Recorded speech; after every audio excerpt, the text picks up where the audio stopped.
Good day. My name is Desiree Dina Coetzee. I am a paramedical as well as a cosmetic micropigmentation specialist. So, what is a micropigmentation specialist? A micropigmentation specialist is someone who does basically permanent makeup. It's a form of tattooing. What people are not aware is that certain of these procedures are covered by medical insurance here in the USA.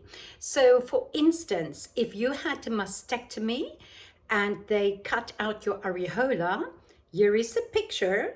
You can then have your areola recreated by a paramedical tattoo artist.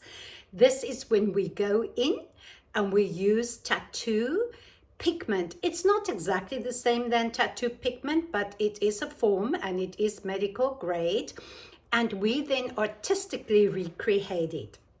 So today, and here are quite a few pictures, I would like to discuss with you paramedical tattooing and scars. So we're gonna numb her. It usually works a little quicker and better without numbing, but it is really painful because this is very stretched. So what's gonna happen, if you zoom in, you will see that the stretch marks is definitely a different color and very thin. It's almost blue. So this will, with the first treatment, turn white. She's going to come back and say to me, what the heck? It's almost like they're wider. This is how the skin starts healing. It's going to thicken the skin, but not thicken like when you go to have a pedicure and they have to get rid of skin. Not that kind of thicken. It's just going to make the epidermis a little healthier. So we are going to numb her, and she already had some microneedling done, because I'm sure someone is thinking out there, why don't you just microneedle her? So now she's ready for one step further. Do you guys see how I have a little bit of numbing in a teeny container? This is because we don't want to contaminate our numbing by using it straight out of whatever packaging it came. So I'm going to get more numbing, and then I'm going to get, with the numbing, I will get another little brush. So I am going to take a teeny bit, I'll show you guys later. I'm going to take like a very small amount of pigment, and I'm going to drop it in the serum, but it's so little it does not even show up in her skin. And let me explain to you why I'm going to do that. So I cover this with we usually cover this. This is basically like saran wrap, guys, which is just cut conveniently in strips. And this will usually make it absorb better into the skin, and it also doesn't smear. There's a lot of practical reasons for this. So when we work on the body, we try to use the bigger needles. Well, the more needles, the less painful. I know that sounds like a contradiction, but it's true. So I'm going to use my medical grade machine. I'm going to use the, and I will have her show you soon. So I have here a sterile. Why do I have three? The reason I have three different needles is because this one is going to go in the Nouveau machine, which is completely different, and this will go in a different machine I have here, also a Nouveau machine, but hand machine. So she has different sizes like everyone else. Once you do the stretch marks, they are different sizes.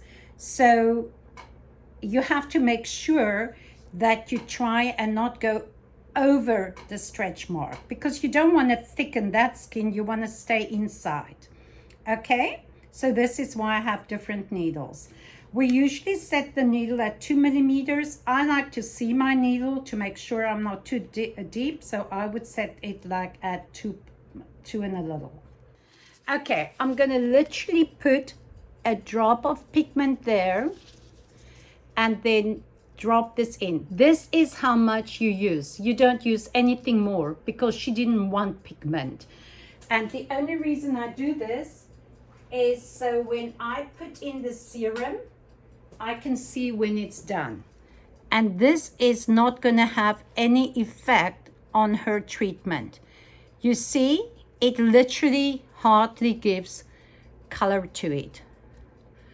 It makes it less see-through, just opaque.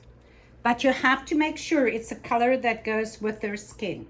So these are gold 24 covered gold covered microneedle needles. You can microneedle these kind of scars first, and sometimes they will go away. So this has a similar effect than microneedling or dry needling, the machine we use here. But if you want to, that's less painful, so that can be done too. We will, so we're done, and people, I had to, so here we have a knot. There's a lot of tissue there, scar tissue. We may just next time quickly break it up with a microneedle. You can see how the pigment is absorbing. All these swollen parts will go down. We're just gonna wipe her off. I'm not even going to use soap. Well, I'll see how sticky her blood is. Nope, we're just gonna wipe her off. And this bleeding is normal. We are breaking the skin. Okay, and now she cannot take a shower or take a bath. Some people say 48 hours. I'm good enough with 24. And I am now taking liquid new skin. You can use any kind of liquid band-aid. The reason we do that, we want her to we want to protect the area. And the reason I use liquid band-aid is because it also have like a little bit of an antiseptical. So you see how I use this makeup sponge spoolie to put it on? Because if I keep putting it in the container where I got this from, and this will burn a little bit. Is it stinging? No. Then I can only use it on her. And in her case, I don't want to do it. I have a client who I'm doing a full body, and she has her own tube, but this is a different case, okay? And I know you all think, wow, she made it worse, but this is how you get it better. I really did not make it worse. However, this stuff reeks. Keep it out of the reach of children. It reeks.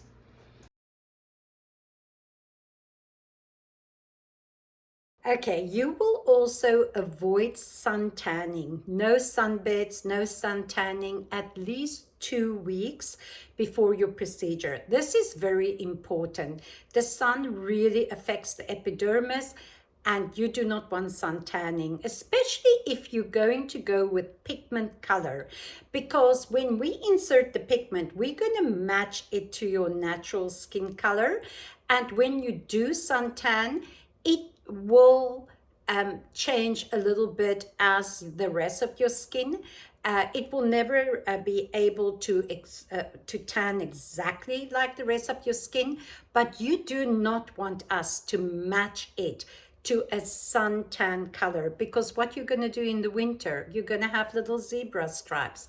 Very important. Please stay out of the sun for at least 2 weeks. And that is irrespective of your Fitzpatrick. It doesn't matter if you're Caucasian or if you're African or Hispanic or Asian, stay out of the sun. We all tan. Okay, you will also avoid any blood thinners like aspirin, niacin, vitamin E, Advil, Now, I for pain do allow Tylenol because Tylenol is not a blood thinner, but please, you will not take any supplements for your hair, your skin, your nails 2 weeks before your procedure. People, these supplements also do affect your blood and your skin, and you have to not do that. Then after the post procedure, I will make another video for that with pictures of how the healed skin look. I hope you found this video very interesting.